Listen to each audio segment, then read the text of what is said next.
Welcome to weekend with journalist Sai. ఆంధ్రప్రదేశ్లో ఎన్నికల హడావుడైతే మొదలైపోయింది. ఒక పక్క ప్రధాన ప్రతిపక్ష హోదాలో ఉన్న తెలుగుదేశం పార్టీ, వాళ్ళతో జతకట్టిన జనసేన, వాళ్ళ కీలక యాక్టివిటీ ఈ వారంలో ఒక భారీ సభ అయితే ఏర్పాటు చేశారు. నారా లోకేష్ గారికి పట్టాభిషేకం చేసి ఇక నుంచి తెలుగుదేశం పార్టీని ఆయనే లీడ్ చేస్తారనే సంకేతాలు అయితే ఆ సభ ద్వారా పంపించారు. అదే నేపథ్యంలో వాళ్ళిద్దరి యాక్టివిటీని తెలుగుదేశం పార్టీలో నారా లోకేష్ గారి నాయకత్వాన్ని సపోర్ట్ చేసినట్టుగా ఆ వేదిక మీద పవన్ కళ్యాణ్ గారు ఉండడం, మరొక సామాజిక న్యాయం పేరుతో జగన్మోహన్ రెడ్డి గారు తీసుకుంటున్న నిర్ణయాలు పార్టీలో కొంతమందిని ఇబ్బంది పెడుతున్నాయి, కొంతమందిని ప్రమోషన్లు రావడం, లేదంటే స్థాన చలనాలు, మార్పులు, వాటికి యాక్సెప్ట్ చేసేవాళ్ళు కొంతమంది రోడ్డెక్కి నిరసన చేస్తున్న వాళ్ళు. ఇక దేశవ్యాప్తంగా చూసుకుంటే ఐఎన్డీఏ కూటమిలో మొదలైన లొల్లి ప్రధానంగా రాహుల్ గాంధీనే పక్కన పెట్టే ప్రయత్నం, ఒక వ్యూహాత్మక ఎత్తుగడతోనే ఐఎన్డీఏలో కొన్ని పార్టీలు చేస్తున్న ప్రయత్నాలు ఆ కూటమి చీలిపోద్దా ఎన్నికల దగ్గర పడే సమయానికి అనే సంకేతాలు కూడా వస్తున్నాయి. ఓవరాల్గా వీటన్నిటి మీద చర్చించే ప్రయత్నం చేద్దాం ఇవాళ వీకెండ్ విత్ జర్నలిస్ట్ స్థాయిలో. సార్, ప్రధానంగా ఆగస్ట్ సంక్షోభం అంటారు తెలుగుదేశం పార్టీకి, అది ఆల్రెడీ వస్తూ ఉంటుంది. తర్వాత మొన్న ఆగస్ట్ తర్వాత సెప్టెంబర్ సంక్షోభం, ఆయన అరెస్ట్, తర్వాత అక్టోబర్ సంక్షోభం, ఆయన జైల్లో ఉన్నారు. సంక్షోభాలన్నీ వెళ్ళిపోయి గండాలు గట్టెక్కేసి నిన్న పెట్టిన ఆ సభ ద్వారా ఒక సంకేతం ఇవ్వడం, టీడీపీ తమ్ముళ్ళలో నాయకుల్లో జోష్ రావడం, ఇక లైన్లో పడినట్టేనా పార్టీ? ఇంకేమైనా గండాలు ఉన్నాయా? అంతా బాగానే ఉంది. ఒక్కటి ముసుగులో గుద్దులాట వదిలేయాలి పార్టీ. ఏంటంటే స్ట్రైట్గా చెప్పు, ఫెయిర్ పాలిటిక్స్ అనేది కావాలి. ఇప్పుడు రాజకీయం అన్న తర్వాతన మనసులో ఒకటి పెట్టుకుని బయటకు ఒకటి చేస్తేనే చిరాకేస్తుంది జనానికి. కేసీఆర్ చేసినటువంటి తప్పేంటి? మనసులో ఒకటి పెట్టుకున్నారు, బయటకు ఒకటి చెప్పారు. కేంద్రానికి సంబంధించినటువంటి ఇష్యూస్ ఏమీ రాలేదు అయ్యి అని చెప్పారు. కానీ ప్రజలకు అక్కడ కేంద్రం ఏంటో తెలిసింది కాబట్టి కేంద్రం వాళ్ళకి ఇచ్చారు, ఆయన గదిదించారు. సేమ్ టైం జరిగినట్టు చెప్పారు, అక్కడ జనం తగినటువంటి లెక్క చెప్పారు. అంటే ఫెయిర్ పాలిటిక్స్ అనేటువంటిది మిస్ అయితే వచ్చే సమస్య. ఇప్పుడు ఇక్కడ ఫెయిర్ పాలిటిక్స్ అని ఎందుకు అంటున్నానంటే, రేపు పొద్దున what is the purpose of Lokesh పాదయాత్ర? లోకేష్ పాదయాత్ర తెలుగుదేశం పార్టీకి భవిష్యత్ నాయకుడు ఆయన. చెప్పాలి కదా, నువ్వు లోకేష్ జీవితంతో ఎందుకు చెలగాట మాడతావు? ఇప్పుడు రాజశేఖర రెడ్డి పాదయాత్ర చేసి కాంగ్రెస్ లీడర్గా మారాడు. అంటే కాంగ్రెస్ లీడర్ అంతకుముందు కూడా కాంగ్రెస్ తన నాయకత్వంలో నడుస్తుంది అన్నటువంటి దాన్ని స్పష్టత ఇచ్చాడు. ముఖ్యమంత్రి అనేది అదే అయింది కదా. చంద్రబాబు నాయుడు తన పాదయాత్ర చేసినప్పుడు ఇంకోటి ఎవడన్నా సీఎం చేయడానికి చేశాడా? లేదు కదా. జగన్మోహన్ రెడ్డి తన పాదయాత్ర చేస్తున్నప్పుడు తనేమన్నా షర్మిలను సీఎం చేయడానికి చేశాడా? లేదు కదా.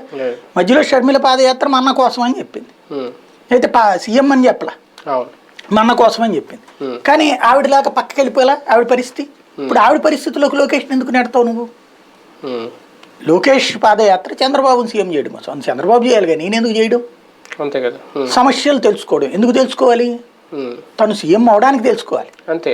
అంతేగాని మామూలుగా అయితే కనుక ప్రతి మంత్రి పాదయాత్ర చేస్తున్నాడు ఏంటి? ఇప్పుడు లేదు కదా.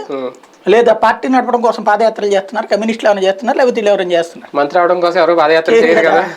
ప్రాక్టికల్ గా ముఖ్యమంత్రిగా నెక్స్ట్ నాయకత్వం కోసం ఆయన్ని ట్రైన్ చేయడానికి సంబంధించినటువంటి అంశం. ఎనఫ్. అంతా చేశాక పరీక్ష పేపర్ విత్హెల్డ్లో పెడితే అట్టుంది నా దృష్టిలో. లోకేష్ జీవితాన్ని బొమ్మరిల్లులో ప్రకాష్ రాజు లాగా నాశనం చేస్తున్నాడు చంద్రబాబు నాయుడు ప్లస్ ఆయన చుట్టూ ఉన్న కోటర్. అంటే ఇక్కడ చిన్న డౌట్, ఇందా తెలంగాణ ప్రస్తావన వచ్చింది కాబట్టి ఆయన ఫెయిర్ పాలిటిక్స్ చేయలేదు, దాచారు అనేది. అంటే అందులో ఒక పాయింట్ ఏంటంటే, మీరు చెప్పింది ఒకటి, కేటీఆర్ని ముఖ్యమంత్రి అభ్యర్థిగా చెప్పకుండా దాయడం ఖచ్చితంగా అదే కరెక్ట్ అయితే, ఒకవేళ మరి ఇక్కడ ఈయన కూడా చెప్పకుండా దాయడం కూడా కరెక్ట్ అవుతుంది అంతే కదా. నేను అనేది అది, ఆయన కేటీఆర్ పేరుతో వెళ్ళిపోయి ఉంటే కేటీఆర్కి ఒక లైఫ్ ఉండే. అంటే ఇక్కడ అలా లోకేష్ ఇక్కడ అలా లోకేష్ పేరుతో వెళ్ళడం అనేది ఒక సాహసం అవుతుందేమో. తెగించు నువ్వు. ఏం జగన్మోహన్ రెడ్డికి ఏ సబ్జెక్టు లేదంటివి కదా నువ్వు. కేసీఆర్ తెగించలేకపోయారు, అదే ఎలా తెగిస్తారు? అట్లాంటప్పుడు నువ్వు ఇంకెందుకు పాలిటిక్స్? కేసీఆర్ తెగించలేకపోవడానికి కారణం ఇట్లాంటిదే, చుట్టూ కోటరీలు అనేటువంటిది. ఇప్పుడు జగన్మోహన్ రెడ్డి తీసి అవతల పడేస్తున్నాడు కొంతమంది ఎమ్మెల్యేలని. ఏమో అతనికి ఎవడు చెప్పడా చుట్టుపక్కల వాళ్ళు మీకు అట్టయిపోద్ది ఎట్టయిపోద్దని భయపడట్లేదే. ఇప్పుడు నువ్వు పొత్తు లేకపోతే గెలవలేదని ఎవరు చెప్తున్నారు? చుట్టూ కోటరీ చెప్తుంది. ఒక నాయకుడు జైలుకు వెళ్ళి వచ్చాక కూడా సింపతి రాలేదు, కోటరీ లేకపోతే కనుక పక్కన కనుక పొత్తు లేకపోతే గెలవడు అనుకుంటే అతను సమర్థుడు ఎట్లా అవుతాడు? అతను ఓ పార్టీని లీడ్ ఎట్లా అవుతాడు? ఓ పార్టీకి లీడర్ ఎట్లా అవుతాడు? ఓ పార్టీకి లీడర్ నన్ను బలవంతంగా పెట్టారు, అన్యాయం చేశారు, అది కూడా ఎవడో కొత్తోడైతే ఈడేం ఎదుగుతాడులే అనుకుంటారు. అవును. 40 ఏళ్ల రాజకీయ జీవితం ఉండి 14 ఏళ్ళు ముఖ్యమంత్రిగా చేసి 20 సంవత్సరాలు ప్రతిపక్ష నాయకుడిగా చేసినటువంటి మనిషి తను నన్ను అన్యాయంగా జైలుకి వెళ్ళారంటూ జనమందరి దగ్గర గట్టిగా హడావిడి చేసిన మనిషి తనని తాను నమ్ముకోలేక ఇంకొక మనిషి లేకపోతే నేను గెలవలేను అనుకుంటున్నాడంటేనే ఓ పెద్ద బలహీనత. ఫెయిర్ పాలిటిక్స్ అక్కడ చేయాలి. ఎస్ నేను నన్ను అన్యాయంగా ఇరికిచ్చారు కాబట్టి నేను ప్రతీకారం తెచ్చుకోవాలనుకున్నా. మా ఆవిడని అప్పుడు అన్నారు కదా, పోనీ దాని మీద ఇప్పుడు నిలబడ్డారా? ఈ 2 పాయింట్ల మీదన ఇదిగో ఇది రెండవది, ఆ ప్రభుత్వం ఇస్తున్న నవరత్నాలు అనేవి వేస్ట్ అన్నటువంటి వాడివి నువ్వు మళ్ళీ దశరత్నాలు ఇవ్వకూడదు కదా. ఫెయిర్ పాలిటిక్స్ ఎక్కడ మిస్ అవుతుంది? మేమేం చేసినా రైట్, అవతల ఏం చేసినా రాంగ్ అని చెప్పేటటువంటి కాన్సెప్ట్ అంతే. ఇప్పుడు జగన్ అప్పు చేశాడు, ఎస్ బాబు అప్పు చేయలేదా? బాబు అప్పు చేస్తే కరెక్ట్, జగన్ అప్పు చేస్తే రాంగ్. అట్లాగే జగన్ సంక్షేమ పథకాలు ఇవ్వడం రా, బాబు ఇస్తే రైట్. ఈ టైప్ ఫెయిర్ పాలిటిక్స్ ఆడకపోవడమే వాళ్ళ పత్రికలు కానీ వాళ్ళు కానీ చేస్తున్న తప్పు. ఇప్పుడు కూడా జరగాల్సింది ఏంటి? లోకేష్ రాజకీయ భవిష్యత్తు, తెలుగుదేశం రాజకీయ భవిష్యత్తుతో సవాల్ విసురుతున్నాడు. ఇప్పుడు మనకి ఆస్తి తగాదాలు ఉంటాయి. ఎందుకు వస్తాయి? తండ్రి బ్రతుకుండగానే తన ఆస్తి రాసేసాడు అనుకోండి, ఎవ్వడేం పీకలేడు, రిజిస్ట్రేషన్ చేసేస్తే. ఒక విల్లు రాస్తే కూడా ఎవరేం చేయలేరు, విల్లు అన్నా రాయాలి. ఏమి రాయకుండా వదిలేశారనుకోండి, ఒకళ్ళకొకళ్ళు కోర్టులకు వెళ్తే కోర్టుకి డబ్బులు తగిలేసుకుంటారు కానీ ఆస్తులు తేలం. దశాబ్దాల తరబడి అనుభవించే హక్కులు ఉండవు. అట్టాగే బ్రతకాల్సి వస్తుంది. ఒకళ్ళకొకళ్ళు రోజు అప్పటిదాకా రక్త సంబంధికులు, తర్వాత తన్నుకు చేస్తారు. ఇప్పుడు రేపు పరిస్థితి అదే. తెలుగుదేశం పార్టీకి భవిష్యత్తు వారసుడు లోకేష్ అని చూపించడం కోసమే యాత్ర చేశారు. ఎస్ చెప్పు, కాబోయే ముఖ్యమంత్రి లోకేష్ అని చంద్రబాబు నోట్లో నుంచి రాని. ఎందుకంటే నువ్వు పవన్తో ఒప్పించావు ఆ ముక్క, ఆ ముక్క రాని. రేపటి ఎలక్షన్స్ అయిపోయాక 1 ఏడాది నేను చేస్తాను, ఆ తర్వాత లోకేష్ చూసుకుంటాడని చెప్పు, తప్పే ఉంది. కొత్తదనం వస్తుంది కదా. ఇప్పుడు 7 సార్లు ఓడిపోయినటువంటి సోమిరెడ్డి చంద్రమోహన్ రెడ్డిని కూడా నడిపించుకొస్తూ, అసలు గెలవనటువంటి యనమల రామకృష్ణుని కూడా నడిపించుకుంటూ వస్తూ పార్టీకి ముందుకెళ్ళనే కూడా చేసుకుంటువి. ఇప్పుడు అదే జగన్మోహన్ రెడ్డి ఒకసారికే తీసి పక్కన పెడుతున్నాడు నువ్వు రావనేసి. ఎందుకు దాన్ని నువ్వు తప్పు అంటున్నావు, నియంతృత్వం అంటున్నావు. కానీ ప్రజాస్వామ్యంలో ఏమైంది? పోనీ అందరికి నువ్వు ఫెయిర్గా ఇవ్వగలుగుతావా? ఇప్పుడు 25 మందికో 30 మందికో అటు ఇచ్చినప్పుడు ఇవ్వలేవుగా. కాబట్టి నిన్ను నమ్ముకున్నటువంటి వాళ్ళకి ఇవాళ ఏంటి, తెలుగుదేశం కేడర్ కావాలి ఏంటి, చంద్రబాబు తర్వాత లోకేషే అన్నటువంటి. అది అనధికారిక సందేశం ఎందుకు? అధికారిక సందేశమి. నిన్న నా దృష్టిలో అయితే తెలుగుదేశం జాతీయ అధ్యక్షుడిగా లోకేష్ని ప్రకటించి ఉంటే బాగుండేది. తెలుగుదేశం అధ్యక్షుడిగా లోకేష్ని ప్రకటించి నేను ఆ పదవికి రాజీనామా చేస్తున్నాను, నేను ముఖ్యమంత్రి అభ్యర్థిగా ఉంటా, పార్టీ నడుపుకొచ్చేది లోకేష్, అది రియల్ పట్టాభిషేకం. లేదా నేను తెలుగుదేశం అధ్యక్షుడిగానే ఉంటాను, గౌరవమైనటువంటి సలహాదారుగా ఉంటాను, ముఖ్యమంత్రిగా లోకేష్ని పెడతా, పక్కన పవన్ కళ్యాణ్ పెడుతున్నా, కొత్త రక్తాన్ని స్వాగతించండి, నా దగ్గర కొన్ని లోపాలు జరిగినాయి, నేను చెప్పినవి కొన్ని చేయలేకపోయాను, దాన్ని నా లోకేష్ కూడా ప్రశ్నిస్తున్నాడు, కాబట్టి ఇక పైన ఫెయిర్గా వాళ్ళిద్దరు కలిసి నడుపుతారు, వీళ్ళు చెప్పేదాన్ని ఖచ్చితంగా నేను భరోసా, వాళ్ళకి ఏమైనా డౌట్లు ఉంటే నేను క్లియర్ చేస్తా అంటే పార్టీ యాక్సెప్ట్ చేస్తుందో లేదో అని ముందుగా ట్రయల్ రన్ ఏమన్నా చేస్తున్నారేమో చంద్రబాబు గారు. అదేం లేదు, పార్టీ వాళ్ళందరూ ఆల్రెడీ యాక్సెప్ట్ చేశారు, జనం యాక్సెప్ట్ చేస్తారో లేదో అన్న భయం, ఆ భయం వదిలేయాలి. అంటే ఏ మహానాడులోనో ఎలాగ ప్రకటించేస్తారేమో నెక్స్ట్ చెయ్యరు కదా, చెప్పేశాడు కదా 5 ఏళ్ల పాటు ముఖ్యమంత్రి ఆయనేననేసి. ఈయన అన్నారు, లోకేష్ అన్నారు. చెప్పడం అట్లా చెప్పేటట్టయితే లోకేష్ చెప్పేసేవాడు. ఇక్కడ సమస్య ఏంటంటే లోకేష్ చేత్తో అక్కడ తెలంగాణలో కూడా కేటీఆర్ అలాగే అన్నారు, కేసీఆర్ అలాగే అన్నారు, నేనే ఉంటాను ఏదో ఉంటాను, ఏమైంది? అందుకే జనాలు పక్కన పెట్టారు. అదే కదా ఇక్కడ కూడా చెప్పాలంటున్నా నేను. చెప్పకపోతే దెబ్బతింటారు. ఎందుకంటే ఈయన వయసు ఇప్పుడు 70 72 వచ్చినట్టుంది. రేపు వృద్ధాప్యం పెరిగిపోతుంది. ఇప్పుడు మొన్నటి ఇష్యూ తర్వాత ఆయన మాట తీరులో చాలా తేడా వచ్చింది. ఇదివరకు ఉన్న అగ్రెసివ్నెస్ స్పీచ్ లో పోయింది. ఇంకోటి భయపడిపోతున్నాడు అన్నటువంటి ఫీలింగ్ జనంలోకి వెళ్ళింది. దాని నుంచి బయటపడాలంటే భయం లేకుండా మాట్లాడుతున్నటువంటి వాడు లోకేష్, ధైర్యంగా మాట్లాడుతున్నవాడు లోకేష్, ప్లస్ యువరక్తం ఆలోచన ఉంది, కొత్త ఆలోచన ఉంది. అది మాసా క్లాస్ అనేది రేపు జనం తెలుస్తారు. బట్ నీ పార్టీని సస్టైన్ చేయాలంటే తెగించాలి. ఇప్పుడు జగన్మోహన్ రెడ్డి కాంగ్రెస్లోనే కొనసాగచ్చు, ఆయన బతిలాడుకుని సోనియా గాంధీకి ఓకే అంటే రోజున కేంద్ర మంత్రి పడేసేది, ఆ తర్వాత చివరి ఒక ఏడాది 2 ఏళ్ళు ముఖ్యమంత్రి అయ్యేది, ఆ తర్వాత కాంగ్రెస్ దిగిపోతే తెలుగుదేశం వచ్చేది, మళ్ళీ జగన్మోహన్ రెడ్డి వచ్చేవాడు కదా పార్టీని నమ్ముకుని ఉంటే గనక. అట్లా అనుకోలేదు కదా, తనే ముఖ్యమంత్రి అనేటువంటి కాన్సెప్ట్ లో వచ్చాడు, ఆ పార్టీని వదిలేశాడు, సొంత పార్టీ పెట్టుకున్నాడు, ముందు ఓడాడు, బట్ తర్వాత జనం ఆదరించారు కదా.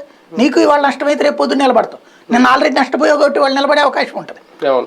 ఇంకోటి లోకేష్కి అవగాహన లేదని ఎవ్వడంటలేదు, వాడు లోకేష్కి అవగాహన లేదని ఎవడంటలేదు, లోకేష్ నాలెడ్జ్ గురించి ఎవడు కూడా అబ్జెక్ట్ చేయట్లేదు, వీళ్ళకి వీళ్ళే ఫీల్ అవుతున్నారు. వైసీపీ వాళ్ళు చేసే ట్రోల్కి ఎందుకు వీళ్ళు లొంగిపోవాలి, వాళ్ళు ఇతనికి చేత కాదన్నారు కాబట్టి వీళ్ళు కూడా అనాలా, వాళ్ళు పప్పు అన్నారు కాబట్టి అవునవునని చెప్పి వీళ్ళు పక్కన పెట్టాలా, లేదా అతని సమర్థత ఏందో చూద్దురు కానీ రండి ముఖ్యమంత్రిగా రేపు చూపెడతాడు మీకు అని చెప్పాలి. కానీ ఎర్ర బుక్కులు నల్ల బుక్కులు ఎట్టుకు తిరిగితే ఏంది ఉపయోగం ప్రాక్టికల్ గా? తెలుగుదేశం పార్టీ నాయకుల్లో లోకేష్ నాయకత్వాన్ని అందరూ అంగీకరించే అవకాశం ఉంటుంది ఒకవేళ నిజంగా రేపొద్దున ప్రకటిస్తే? కంప్లీట్ గా అంగీకరించేశారు, అందులో there is no other point. ఖచ్చితంగా ఎప్పుడు ప్రాబ్లం వస్తుందంటే రేపు పొద్దున గనక ఈయన్ని అనౌన్స్ చేసి ఈయన గెలవకలేకపోతే అప్పుడు కాస్త అవతల పక్కన ఆల్టర్నేటివ్ ఉంటే వస్తుంది ప్రాబ్లం. అటు ఆల్టర్నేటివ్ లేదు కదా, ఈయన గెలవలేకపోవడం అప్పుడు దాకా వెయిట్ చేస్తే ఈ లోపల జరగాల్సిన గౌరవం జరిగిపోద్ది కదా, మళ్ళీ ఎలక్షన్ ఇప్పుడేం రావు కదా, 5 ఏళ్ళ తర్వాత. అలా కాదు కదా నేను అనేది, అప్పుడు రావాల్సింది అనేది ఇప్పుడే ఎందుకు ఫీల్ అవ్వడం అంటున్నా నువ్వు. ఇప్పుడైతే ఎవడో అడ్డుపడేదేం లేదు, బిఫోర్ ఎలక్షన్స్ లోకేష్ ని ఇంకో 10 మంది సమర్థిస్తారు ఎక్కువగా, అంతేగాని కాదనేవాడు ఎవడు లేడు. ఇంకోటి పవన్ కళ్యాణ్ నిన్న ఆ వేదిక మీదనే లోకేష్ గురించి మాట్లాడినప్పుడు ఇంకా అతనికి అబ్జెక్షన్ ఏం లేదు కదా. అట్లాగే రామకృష్ణను లేకపోతే సిపిఎం వాళ్ళందరూ పర్మిషన్ ఎందుకు, నీ పార్టీలో వ్యతిరేకించేవాడు ఒక్కడి పేరు చెప్పు, ఒక్కడి పేరు చెప్తే ఈ పార్టీకి వెళ్ళిపోయిండే వాళ్ళు వాళ్ళు ఎవడు వెళ్ళలేదే, వాస్తవంగా నడుపుతోంది పార్టీని అయినే. కేవలం ఓ రకంగా చెప్పాలంటే ఇంట్లో కుటుంబం అంతా ఎవరితో వాళ్ళు బ్రతుకుతూ ఉంటే ఎప్పుడన్నా ప్రాబ్లమ్స్ వస్తే నడిపే పెద్ద ఆయన పాత్ర పోషిస్తున్నాడు ఇప్పుడు చంద్రబాబు, అంతేగాని ఆయన ఏమి ఇప్పుడు పార్టీని నడపట్ల, పార్టీ నడుపుతున్నదంతా లోకేషే.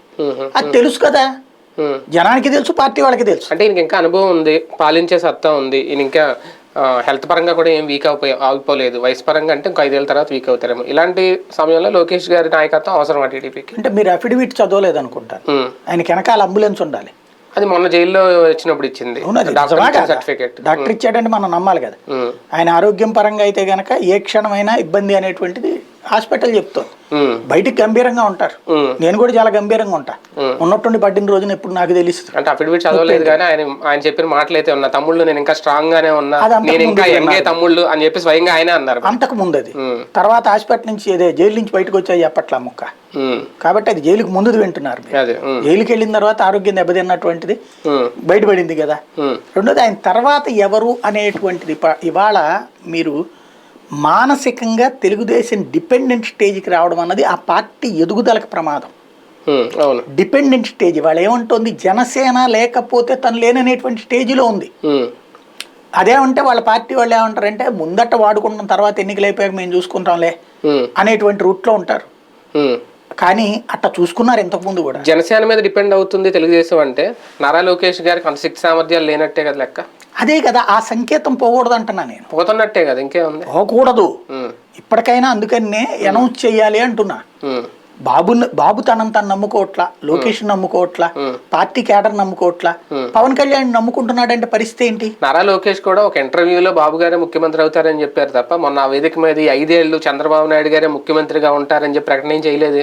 అక్కడ పవన్ కళ్యాణ్ ఎదుర్కొంటే ఆ ప్రకటన చేస్తుంటే అప్పుడు తెలిసి ఉండేదేమో ఒకవేళ జనసేన నుంచి ఎలా రియాక్షన్ వస్తుంది, టీడీపీలో ఎలా రియాక్షన్ ఉంటుంది. ఆ ప్రకటన అక్కడ ఏం చేయలేదు. ఇప్పుడు స్టేజీ మీద అసలు పవన్ కళ్యాణ్ సీఎం చేస్తామని అని చెప్పి లేదు, అందుకే కదా. కాబట్టి స్టేజీ మీద పాయింట్లు ఏం లేదు. కానీ మాట్లాడినోడు ఎవడో చోటా మోటా లీడర్ కాదు, లేకపోతే పార్టీకి సంబంధించిన అధికారం అనధికారిక ప్రతినిధులు కాదు. స్వయంగా పార్టీ జాతీయ ప్రధాన గారి చంద్రబాబు గారి అబ్బాయి లోకేష్. ఇంకా దానికి వాల్యూ లేకుండాట్టుంటది. బాబు కాన్సెప్ట్ తను సీఎం అవ్వాలి అన్నటువంటిది ఎవరు చెప్తున్నారు? లోకేష్ చెప్తున్నాడు చంద్రబాబే సీఎం అని. జనాలకు వెళ్లాల్సింది ఏంటి సంకేతం? చంద్రబాబే రేపు సీఎం, అది వెళ్తే బెటర్ అని భావిస్తున్నారంటేనే ఇక్కడ ఎవరి కోసం ఇది? పవన్ ని దెబ్బ కొట్టడం కోసం, అంటే పక్కకు వచ్చిన పవన్ కి వెన్నుపోటు పోవడం కోసం, అంతే కదా. అంటే ఓ పక్కన వాళ్ళ మీద డిపెండ్ అవుతున్నావు, మళ్ళీ వాళ్ళని వెన్నుపోటు పొడుస్తున్నావు. పవర్ షేరింగ్ అనకుండా పవన్ అభిమానులు ఎందుకు రావాలి నీ దగ్గరికి? ఏం చూసి రావాలి? నీ పాలన అద్భుతమైతే 23 సీట్లకు పరిమితం కావు కదా. ఇవాళ నీ పార్టీ బలంగా ఉంటే కనుక పవన్ కళ్యాణ్ అవసరం లేదు కదా. ఇవాళ నా తండ్రి కొడుకులు ఇద్దరు ఈయన ఎంత పాదయాత్ర చేసి కూడా పవన్ కళ్యాణ్ వెంటబడి తిరుగుతా చివరికి పాదయాత్ర ముగింపు సభకు కూడా పవన్ కళ్యాణ్ పిలుచుకున్నారంటే అర్థం ఏంటి? నీ సామర్థ్యం ఆ స్థాయిలో లేదనినే కదా. అట్లాంటప్పుడు నువ్వు షేరింగ్ ఎందుకు ఈయన అంటావు? ఈ 3.5 ఏళ్ళు నువ్వు చెయ్యి, 1 ఏడాదిన్నర ఆయనకి, లేదా ఈ టర్మ్ లోకేషే ముఖ్యమంత్రి, ఆ తర్వాత పవన్ కళ్యాణ్ ముఖ్యమంత్రి, చెప్పు. అది పవన్ కళ్యాణ్ గారు అడగచ్చు కదా డైరెక్ట్ గా. ఆయనకి అడిగే అలవాటు ఉంటే ఈ గొడవ అంతా ఎందుకు ఉంటుంది? ఆయన అంతా ఇన్కమింగ్ ఏమి ఉండదు, అవుట్ గోయింగ్ అని చెప్తుంటాడు కదా. ఆయన ఓపెన్ గా చెప్తారు. పవన్ కళ్యాణ్ గారు త్యాగం చేయడానికి సిద్ధంగా ఉంటారు ఒక రకంగా.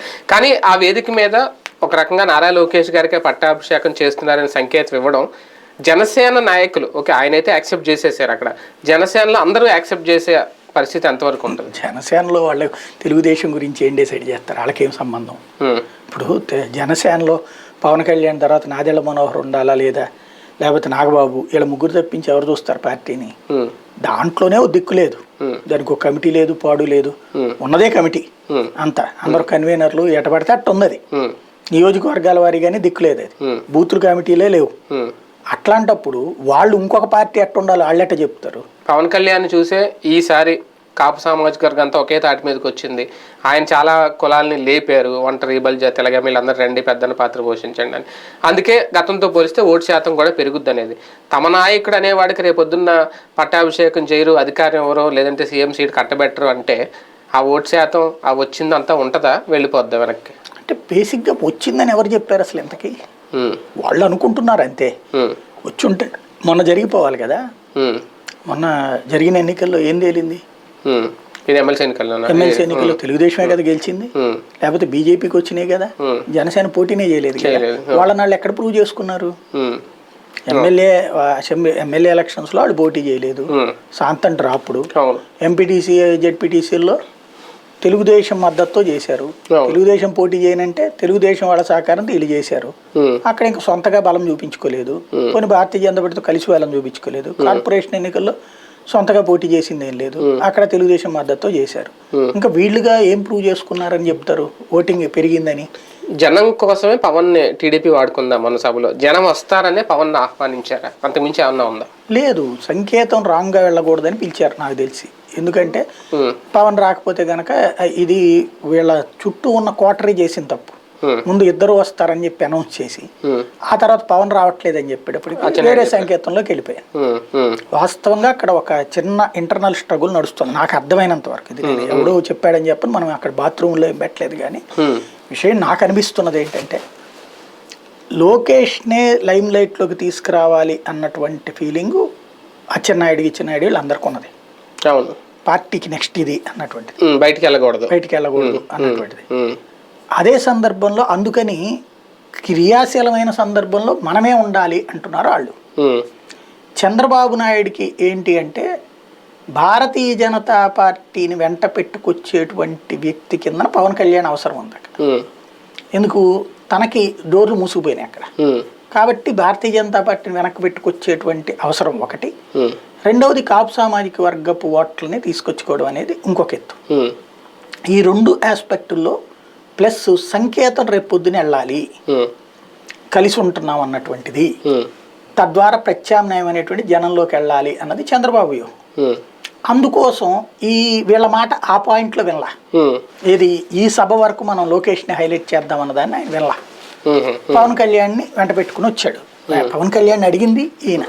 పవన్ కళ్యాణ్ చెప్పాడు అది ఆయన అంత కష్టపడితే నా పేరెందుకు, నేనెందుకు ఉండటం, మళ్ళీ నేను వచ్చినప్పుడు వేరే సంకేతం వెళ్తుంది, అది కరెక్ట్ కాదంటే కూడా చంద్రబాబు నాయుడు లేదు మీరు ఉండాలి లేకపోతే వేరే సంకేతం వెళ్తుంది మీరు రాకపోతే అంటూ బాబు వేరేగా చెప్పడం మూలంగా బాబు కన్విన్స్ చేయడం వల్ల వచ్చాడు చంద్రబాబు కళ్యాణ్. చీఫ్ గెస్ట్ గా పిలిచారా లేదంటే వీళ్ళ మద్దతుదారుడిగా పిలిచారా సభకి? అంటే ఇక్కడ జరిగింది ఏంటంటే ఫస్ట్ అనుకున్నది లోకేష్ పాదయాత్ర ముగింపు లోకేష్ని ప్రొజెక్ట్ చేయాలనుకున్నారు.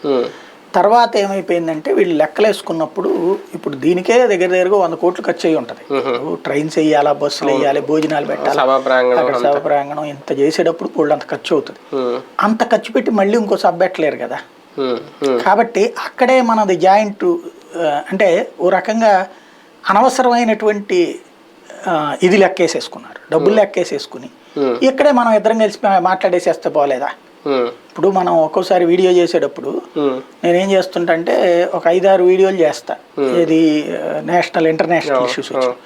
ఒక్కోసారి ఓపిక లేనప్పుడు 3-4 అంశాలు కలిపి ఒకే దాంట్లో చేసేస్తా, ఓపిక లేనప్పుడు. ఇప్పుడు అట్లా ఓపిక లేని పరిస్థితి అయింది తెలుగుదేశం పార్టీ.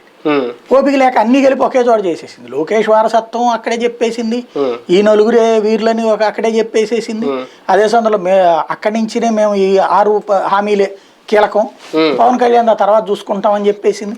అంటే పవన్కి ఇచ్చే ప్రాధాన్యం సెకండ్ ప్రయారిటీ తప్పించి ఫస్ట్ ప్రయారిటీ కాదని చెప్పేసింది. అదే సందర్భంలో జనసేన మాకు తోడు కావాల్సిందే అన్న సంకేతం ఇచ్చేసింది. ఇవన్నిటికీ అక్కడ అంటే అన్ని కలిపి ఒకే చోట వాడేసింది. అంటే టీడీపీ గెలుపుకు జనసేన ఉపయోగపడాలి అంతే, పవన్ కళ్యాణ్ గారు సపోర్ట్ చేయాలి అంతే కదా వాళ్ళు అనుకునేది ఫ్రమ్ ద బిగినింగ్ అదే. అంతకుమించి జనసేనకు కొన్ని ఆశయాలు ఉన్నాయి, కొన్ని హామీలు ఇచ్చారు ప్రజలకి, ఆయన పవన్ కళ్యాణ్ కొన్ని చెప్పుకొచ్చారు.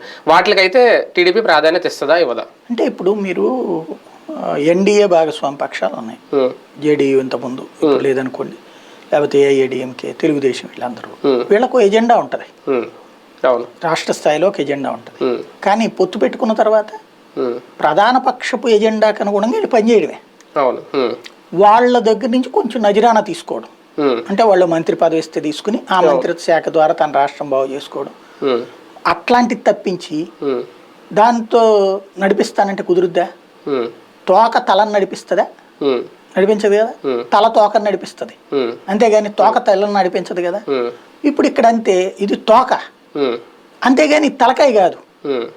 ప్రస్తుతం జనసేన అనేటువంటి వాళ్ళకి తోక. ఇద్దరూ కలిసినప్పుడు జనసేన ఎజెండా వాళ్ళు ఎందుకు అమలు చేస్తారు? అందులో 1-2 చేస్తామంటారు, అంతే కదా. అసలు ముందు జనసేనకి ఆ షణ్ముఖ వ్యూహం గుర్తుందా? ఆ పేర్లు గుర్తున్నాయా? షణ్ముఖ వ్యూహం వాళ్ళకే గుర్తులేదు. ఇప్పుడు ఏవో కొన్ని కొత్త యాడ్ చేపిద్దాం అనుకుంటున్నారు. ఎప్పుడైనా సరే ఒక ఎజెండా బేస్డ్ పాలిటిక్స్ నడవాలి. ఈ ఎజెండా సహజ సిద్ధంగా కమ్యూనిస్టులు మాట్లాడే భాష, కులాలకు అతీతముగా, మతాలకు అతీతముగా రాజకీయములు చేయబడును, ఇవన్నీ చదువుకోవడానికి బాగుంటాయి. బట్ నువ్వు పబ్లిక్ ఏం చేస్తావు? ఆయన చెప్పిన దాంట్లో రేషన్ తీసేసి డబ్బులు ఇప్పిస్తాం, అది చేయించమనంటే రేపు పొద్దున్న దమ్ముంటే రేషన్ తీసేసి డబ్బులు కేంద్రం ఇయ్యదు. అప్పుడు రాష్ట్ర ప్రభుత్వం పెట్టుకుంటుందా డబ్బులు? ఎంత పెట్టుకుంటుంది? గ్యాస్కు సంబంధించి 500 రూపాయలకే గ్యాసు. వీళ్ళు చెప్పింది ఎన్ని? 3 సిలిండర్లు ఫ్రీ. వీళ్ళు చెప్పింది గ్యాస్ సిలిండర్ రేటు తగ్గిస్తాం, ఇది 7-8 ఇప్పిస్తామని. టోటల్గా ఏడాదికి కావాల్సిందో 7-8 ఇప్పిస్తామని. ఇప్పుడు ఇప్పిస్తారా? మరి అక్కడ వాళ్ళు గ్యాస్ అదే చెప్పేస్తున్నారే, ఏడాదికి 3 ఫ్రీ అని. ఇద్దరిది ఒకటే అంశం మీద 2 వేరు అభిప్రాయాలు. మరి ఇక్కడ దాకా ఆగిందే. నిన్న అక్కడ కూడా చంద్రబాబు నాయుడు వేదిక మీద అదే చెప్పాడే, 3 ఏడాదికి ఫ్రీ అని. ఇంకో జోక్ ఏంటంటే 2014 మేనిఫెస్టోలో అదే ఉంది, 10 సిలిండర్లు ఫ్రీ అని. ఏది 1000 రూపాయలు సబ్సిడీ భరిస్తామని రాశారు 2014 మేనిఫెస్టోలో. 1000 రూపాయలు సబ్సిడీ అంటే 100 రూపాయలకే గ్యాస్ సిలిండర్ రావాలి మనకి. వచ్చిందా? 2014లో జాబ్ క్యాలెండర్ ప్రతి ఏడాది అనౌన్స్ చేస్తామన్నారు, చేశారా? జాబులు ఏది ప్రతి ఇంటికి ఒక ఉద్యోగం ఇస్తామని ఎన్నికల మేనిఫెస్టోలో ఉంది 2014, ఇచ్చారా? కాబట్టి అవన్నీ చేయని వాళ్ళు ఇప్పుడు వాళ్ళు చేస్తానికి ఇప్పుడు ఏమైందంటే వెరీ సింపుల్ లాజిక్. తెలుగుదేశం చెప్తే చేయదు, బాబు చెప్తే చెయ్యడు, చివరిలో 1-2 చేసి మొత్తం చేశానంటాడు, చచ్చినట్టు నమ్మమంటాడు. ఇది జనంలో ఉన్న ఫీలింగ్. దాన్ని కవర్ చేయడానికి లేదు తెలుగుదేశం ఈసారి చేయకపోయినా వెనకాల పవన్ కళ్యాణ్ ఉన్నాడు, చేపిస్తాడు అని చెప్పడం కోసం ఇప్పుడు మనం గనక మనోడు తెలిసినోడు పేరు ఎందుకు కానీ అప్పు చేస్తూ ఉంటుంటాడు, మనం ఏం చేస్తాం? మనల్ని ఏం వాడతాడు? నాకు సార్ తెలుసు అని చెప్పి అంటే ఏంటి? మనం జాగ్రత్త మంచిగానే ఉంటాం కదా అన్నట్టు ఉద్దేశం మన పేరు వాడుకున్నాడు, అప్పు తీసుకుంటాడు. అట్లాంటి వ్యవహారం ఇది. మనకి వాడి క్రెడిబిలిటీ లేనప్పుడు మన పేరు వాడుతుంది. ఇక్కడ వీళ్ళ క్రెడిబిలిటీ లేదు, వీళ్ళు చెప్పే హామీలని 100కి 90 మంది నమ్మరు, ఎందుకంటే గతంలో చేయలేదు కాబట్టి. పవన్ కళ్యాణ్ టీడీపీ సభ వేదిక మీద వరకు తీసుకొచ్చారు అంటే, చంద్రబాబు గారు వెళ్ళి ఆహ్వానించారంటే, సీట్ల లెక్క అలాగే ముఖ్యమంత్రి పదవి షేరింగ్ విషయం అంతర్గతంగా అయినా తేలిపోయిందా, లేదంటే ఇప్పుడు ఆలోచించుకుని అఫీషియల్ ప్రకటన చేసే అవకాశం ఉందా? పవన్ కళ్యాణ్కి అంతా తెలుసండి, అంటే నటిస్తుంటాడు అంతే. ఎందుకంటే తెలియకపోతే అతను ఇంతగా ఎందుకు వెనక్కెళ్తాడు? ఇప్పుడు ఒకసారి అంటే ఒక అర్థం ఉంది, ఇన్నిసార్లు కూర్చున్నావు, డైరెక్ట్ గా నీ కార్యకర్తలందరినీ జనంలో తిప్పుతున్నావు, ఎప్పుడైనా ముందు తేల్చుకున్నాక తిరగాలి. అదే అదే కదా. కానీ ఇక్కడ ముందు తిరిగేయండి, తర్వాత మేము తేల్చుకుంటామని చెప్తున్నాడు. అంటే పవన్ తనకి తానుగా తన కార్యకర్తలను తీసుకెళ్ళి వాళ్ళకి ఒరిజినల్గా వీళ్ళ భాషలో చెప్పాలంటే తాకట్టు పెట్టడం, అంతే. మామూలు భాషలో చెప్పాలంటే గనక కలిపేయడం, అంతే, విలీనం చేసేస్తాడు. అక్కడ ప్రాక్టికల్ గా ఏం కావాలి నీకు ఇవాళ? ఇంకొకటి, ఇంకో విచిత్రమైన పదం ఏం వాడాడు, 10 ఏళ్ల పాటు పొత్తు అంట. అంటే 10 సంవత్సరాల పాటు నీ పార్టీ వాళ్ళతోనే ఉంటది, నువ్వు సొంతగా ఉండవు. లీజ్కి ఇచ్చేస్తున్నారేమో అది. ఇంకేమనాలి దానికి? 10 ఏళ్ళు లీజ్ ఒక రకంగా. అది ఇప్పటికే కాపు సామాజిక వర్గం లేదంటే హరిరామ జోగయ్య చెప్పిన మాటలు పవన్ కళ్యాణ్ గారు పట్టించుకుంటారా? సీఎం సీట్లు ఒక్కటే కాదు, పదవి షేరింగ్ కూడా కావాలి, లేదంటే జనసేన ఓట్లు తెలుగుదేశం పార్టీకి ట్రాన్స్ఫర్ అవ్వవు అని చెప్పడం. ఇప్పుడు పవన్ కళ్యాణ్ చూసి అయిపోతుందని ఎవడూ నమ్మట్లేదు. ముందు ఆయనే నమ్మట్లేదు కాబట్టి తెలుగుదేశం వెంట తిరుగుతున్నాడు. కాపులు ఓట్లని తనకే వస్తాయి అనుకుంటే ఆయన ఎందుకు తిరుగుతాడు? ఆయనే 10 సీట్లు కొట్టేస్తాడు. ట్రాన్స్ఫర్ అవ్వకపోతే టీడీపీ కూడా ప్రయోజనం ఉండదు కదా పొత్తు పెట్టుకుని. అదే, అందుకే వాళ్ళ దగ్గర నుంచి ఈయన ప్రయోజనం పొందాలనుకున్నాడు, ఈయన ద్వారా వాళ్ళు ప్రయోజనం పొందాలనుకున్నారు. ఇద్దరం కలిస్తే ఏదో ఒక విధంగా వస్తాయిలే అనేది వాళ్ళ ఉద్దేశం. ఇద్దరం కలిస్తే వాళ్ళ నుంచైనా మనకు కొన్ని వస్తాయి కాబట్టి మనోళ్ళు కూడా కొంత వేస్తారులని వీళ్ళ ఉద్దేశం. అంటే ఎందుకు అంటే గతంలో భారతీయ జనతా పార్టీ తెలుగుదేశం పొత్తుని నమ్మి జనం ఓట్లేశారు కాబట్టి అట్లాంటిదే తమిద్దరి బంధం అని ఈయన ఫీల్ అవుతున్నాడు. ప్రాక్టికల్ గా కాపులందరూ వెళ్ళిపోవడానికి అంత వెర్రోళ్ళు ఏం కాదు. బేసిక్ గా వాళ్ళకి సామాజిక పరమైనటువంటి ఒక పెద్ద వ్యత్యాసం చాలా దశాబ్దాలుగా ఉంది. ఒక రోజు కాదు, 2 రోజు కాదు. తమని వెంట పెట్టుకుని చివరికి వాడుకుంటారు, కరివేపాకులా తీసేస్తారు అన్నటువంటి కమ్మ సామాజిక వర్గం మీద కాపులకు ఉన్నటువంటి ఒక అసంతృప్తి. అధికారంలోకి రాకముందు 2014 ముందు మారాడు అన్న చంద్రబాబు నాయుడు మాటలు నమ్మారు వాళ్ళు. చివరిసారి నమ్మారు. 2014 ముందు చివరిసారి నమ్మారు. అంతకుముందు నమ్మి మోసపోయినటువంటి వాళ్ళు 2014 ముందు నమ్మారు గట్టిగా. నమ్మిన తర్వాత ఏమైంది? 2014-19 మధ్యలో ఒక్క కాపునన్నా ఉన్నత స్థితికి తీసుకెళ్ళిందా గ్రౌండ్ లెవెల్లో తెలుగుదేశం పార్టీ? ప్లస్ ఉన్నటువంటి కాస్త కాపుల్లో స్ట్రాంగ్గా ఉన్నటువంటి గంటాని తీసుకెళ్లి మూలన పడేశారు. ఏం మాట్లాడిన చంద్రరాజప్పని పేరు కోసం డిప్యూటీ సీఎం ఇచ్చారు. తెలుగుదేశం హయాంలో powerful minister except Chandrababu, Lokesh ఎవరున్నారు? నారాయణ. అదేంటి పెట్టు తప్పించి నిజంగా కాపుల కోసం ఏమైనా చేశాడా నారాయణ? కాపులని ఏమన్నా అభ్యున్నత పదంలోకి తీసుకొచ్చే ప్రయత్నం ఏమైనా చేశారా? పైగా కాపులకి ఇస్తాన డబ్బులు ఇష్యూలో ముద్రగడ లాంటి వాళ్ళు రచ్చ చేస్తుంటే ముద్రగడని తిట్టిపోయడానికి కాపులు వాడారు తప్పించి నిజంగా ఏం చేశారు అక్కడ? ఈ పరిణామాలన్నిటి తర్వాత ఇప్పుడు ఇవన్నీ ఎట్లా ఉంటాయి అంటే గ్రౌండ్ డెవలప్మెంట్ అనేది లెక్క. కాపు సామాజిక వర్గానికి వీళ్ళకి సుదీర్ఘకాలపు విభేదాలు ఏంటంటే 70లో పుట్టినటువంటి వంగవీటి దేవినేనిల వివాదాల నుంచి బిగిన్ చేసుకుంటే రాష్ట్ర వ్యాప్తంగా ఆ సంక్లిష్టత ఉంది. అకస్మాత్తుగా ఏ ప్రాతిపదికన కాపు చంద్రబాబు నమ్మాలి? నేను అడిగే పాయింట్ అది. ఏ ప్రాతిపదికన నమ్మాలి? ఏంటి? పవన్ కళ్యాణ్ చూసి అసలు పవన్ కళ్యాణ్ వాళ్ళకేం సంబంధం? వాళ్ళ కులపోడు అంతేగాని పవన్ కళ్యాణ్ వాళ్ళ కులానికి ఏం చేసి పెట్టాడు? కాపుకి ఏం చేసి పెట్టాడు? రంగా చచ్చిపోయినప్పుడు ఏమైనా పవన్ కళ్యాణ్ తోడు ఉన్నాడా? ముద్రగడ పద్మనాభం గొడవప్పుడు ఏమైనా పవన్ కళ్యాణ్ తోడు ఉన్నాడా? లేదా కాపులకు సంబంధించి ఏదైనా ప్రయోజనం చేసి పెట్టాడా? ఆ కాపు క్యాస్ట్ కార్డుతో పవన్ కళ్యాణ్ చిరంజీవి సినీ రంగంలో బతికారు. ఆ కార్డుతో వాళ్ళు బ్రతికారు కానీ వాళ్ళ వల్ల కాపులకి ఏం ఒరిగింది? వాళ్ళ పేరు చెప్పుకునే ఏమైనా బయట బతకడానికి ఏమైనా ఉందే? లేదు కదా. మరి ఇంకా వీళ్ళ కుటుంబం వలన అదేమంటే మావాడు అక్కడ ఉన్నాడు చెప్పుకుంటారు అంతే తప్పించి వాళ్ళ వల్ల ఇలా కొరిగింది ఏం లేదుగా.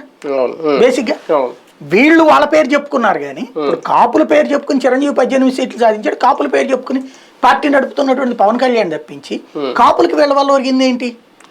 ప్లస్ గ్రౌండ్ లెవెల్లో కాపులకి ఎవరితో సమస్య ఉంది? రాయలసీమ ప్రాంతంలో బలిజా కాపు కలిసి పని చేస్తారు. బలిజా రెడ్డి ఎందుకని? రెడ్లు పెట్టుబడి పెడతారు, బలిజలు నడిపిస్తారు.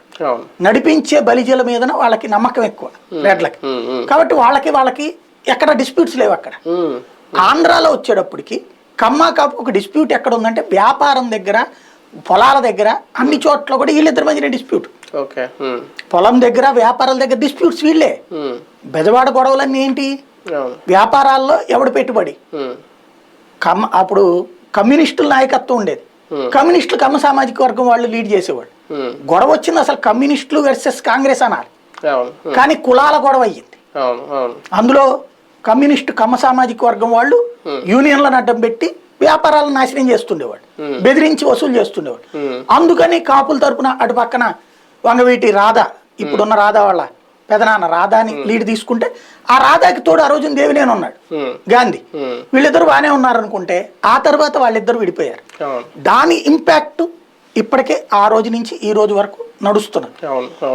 మధ్యలో వీళ్ళని కలపాలంటే వీళ్ళిద్దరి మధ్యన సుహృద్భావ వాతావరణం ఏం కలిపినాయి గ్రౌండ్ లెవెల్లో అంటే ఎవరు క్రియేట్ చేశారు? ఎవరు క్రియేట్? రంగా చచ్చిపోయింది 89లో. మధ్యలో చంద్రబాబు నాయుడు ఎన్నాళ్ళు ఉన్నారు? 94 నుంచి 95 నుంచి 2004 దాకా ఆయనే ఉన్నారుగా. ఆ రోజున కాపుల్ని కలుపుకెళ్ళడానికి ఆయన ఏం చేశారు? 95 నుంచి రంగా చనిపోయిన తర్వాత 14 ఏళ్ళు ముఖ్యమంత్రిగా చంద్రబాబే చేశారు. ఆయన అసలు ఏం కలిపారు వీళ్ళిద్దరికి మధ్య? గ్రౌండ్ లెవెల్లో కలపచ్చు కదా. ఇప్పుడు రంగా చనిపోయిన తర్వాతన బెజవాడ గొడవల్ని చల్లార్చడానికి ప్రయత్నించినటువంటి వ్యక్తి వడ్డే శోభనాద్రీశ్వరం. వడ్డే శోభనాద్రీశ్వరం నాయకత్వంలో శాంతి కమిటీ అని ఒకటి ఏర్పాటయ్యి కమ్యూనిస్టులు వీళ్ళు అందరు కలిసి ఒక టీంగా ఏర్పడి ఊరు పెద్ద మనుషులు కలిసి రత్నకుమార్తో మాట్లాడి నెహ్రూతో మాట్లాడి అక్కడితో క్లోజ్ చేశారు. There is no part of Telugu Desam అక్కడ. అప్పుడు తెలుగుదేశంలో ఒకళ్ళు ఉన్నారు, కాంగ్రెస్ లో ఒకళ్ళు ఉన్నారు. నెహ్రూ తెలుగుదేశంలో ఉన్నాడు, కాంగ్రెస్ లో రత్నకుమార్. ఇద్దరిని కన్విన్స్ చేసింది మధ్య ఉన్నటువంటి వాళ్ళు, కానీ చంద్రబాబు నాయుడు చేయలేదే. ఆ రోజున రత్నకుమార్ బాబు మాటింది, తెలుగుదేశానికి అటాచ్డ్ సభ్యురాలైంది. పోనీ ఆ రోజునైనా నెహ్రూని ఈయన్ని కూర్చోబెట్టి ఈవిని కూర్చోబెట్టి షేక్ హ్యాండ్ ఇప్పించి మనకి ఎందుకు కులాల గొడవలు అని చెప్పి పనాలుగా. మొన్న కనీసం పోనీ అదంతా అయిపోయింది. మొన్న తెలంగాణ ఎలక్షన్స్ వచ్చిన రోజున కమ సామాజిక వర్గరే మనం పవన్ కళ్యాణ్ మనకు అక్కడ జైల్లో ఉన్నప్పుడు మద్దతు ఇచ్చాడు కదా, మనం తోడు నిలబడదామని చెప్పి కమ్మ సామాజిక వర్గం బలంగా ఉన్నటువంటి చోట్లనే కదా వీళ్ళు పోటీ చేసింది. ఎక్కడైనా పనిచేసి పెట్టారా? ఒక్క కుకట్పల్లిలో 80,000 ఓట్లు కాపులు ఉన్నాయి, 67,000 ఏమో కమ్మ ఉన్నాయి. 1,64,000 నిజంగా కులమంతా కలిసిపోయారు అనుకుంటే అక్కడ ఓట్లు వేయాలిగా, అక్కడ ఓటు వేయాలి కదా. ఎందుకు వేయాల? 40,000 ఓట్లు అది బీజేపీ ఓట్లు ప్లస్ జనసేన ఓట్లు అంతే కదా. యాంటీ గవర్నమెంట్ ఓటు వీళ్ళిద్దరే కానీ అవి 40,000 వచ్చినాయి, 39,000 ఏమో. మరి వీళ్ళందరూ ఏమైపోయారు అంటే మరి అక్కడ కలవంది ఇక్కడ వాళ్ళే అక్కడికి వెళ్ళి సెటిల్ అయింది అంతే కదా. వీళ్ళ సెకండ్ తరం ఇక్కడ ఉన్న పెద్దోళ్ళకి బిడ్డల తరం. బిడ్డలే కలవనప్పుడు తల్లిదండ్రులు గెలుస్తారా? ఎందుకంటే అసలు కూడా వాళ్ళకే, తర్వాత వచ్చిన బిడ్డలే కలవాలా. మరి పాత తరం ఎందుకు కలవాలి? మొన్న అక్కడ గనక కలిసి ఉంటే ఖచ్చితంగా దాని వెనకాల ప్రయోజనం ఉండేది. ఒక్కొక్క చోట ప్రతి చోట డిపాజిట్ వచ్చినా సరే ఖచ్చితంగా దాని ఇంపాక్ట్ ఉండేది. ఇవాళ ఏ రూట్ లో చూసుకున్నా పవన్ కళ్యాణ్కి ఓ పక్కన ముఖ్యమంత్రి ఇవ్వడు, కనీసం 50 సీట్లు ఇవ్వరు, మళ్ళీ ఆయన కావాలి, తెలంగాణలో తోడు రారు, మళ్ళీ వీళ్ళ హామీలు కూడా దాంట్లో చేర్చుకోవాలా, ఇంకా తర్వాతే చేరుస్తారట ఓ 4-5. ముందు మాత్రం వీళ్ళదే ప్రచారం చేసుకుంటారట, వీళ్ళు మాత్రం ప్రచారం మాను కూర్చోవాలట. ఇంకా ఏంటి అన్ని ఇన్కమింగే తప్పించి టీడీపీకి, వీళ్ళకి అన్ని అవుట్ గోయింగే తప్పించి వాళ్ళకు ఒరిగేది ఏంటి? ఎవరి కోసం? జగన్ చూసి. జగన్ కి నువ్వు పవన్ ఏమన్నా ఫ్యాక్షన్ గొడవలా, సినిమా హీరోలు గొడవలా వీళ్ళిద్దరికి? లేదు కదా. ఒక్క జగన్ ని బూచిగా చూపెట్టి జగన్ ని బూచిగా చూపెట్టి పవన్ కళ్యాణ్ వెళ్ళి తన పార్టీని తన నమ్ముకున్న వాళ్ళని తీసుకెళ్లి అటు ఇచ్చేస్తున్నాడు. అంతకు మించి ఏం ఒరుగుతోంది ఇక్కడ? కాపు సామాజిక వర్గానికి తన వల్ల ఏం ప్రయోజనం, లేకపోతే మిగతా సమాజానికి తన వల్ల ఏం ప్రయోజనం అంటే జగన్ పోతే అదే ప్రయోజనం అంటాడు. ఒక రకంగా లోకేష్ కు చేసిన అనఫిషియల్ పట్టాభిషేకం వైసీపీకి థ్రెట్టా ప్లస్? వైఎస్ఆర్ కాంగ్రెస్ పార్టీ అసలు దాన్ని లైట్ తీసుకుంటుంది.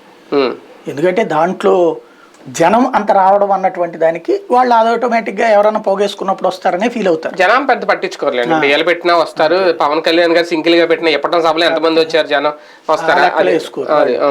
ఇక లోకేష్ గురించి అయితే ఇల్లేం కంగారు పడరు. లోకేష్ వచ్చేస్తే అంటే ఒక రిలీఫ్ అన్న వస్తుందా వైసీపీకి? అమ్మయ్య లోకేష్ ని పెట్టేశారు కాబట్టి మాకు పెద్ద ఇబ్బంది ఏం లేదు, బాబు గారితో అయితే ఒక టఫ్ పోటీ ఉంటది కానీ లోకేష్ కి అయితే అన్సీన్ లేదు అనే ఫీలింగ్ ఏమైనా ఉంటది? వాళ్ళు అసలు అంత డీప్ గా ఆలోచించరు. ముందు వాళ్ళ దాంట్లో రేపు పొద్దున సెటరైట్ చేసుకోవడం ఏంటనే దాని మీదనే ఉన్నారు.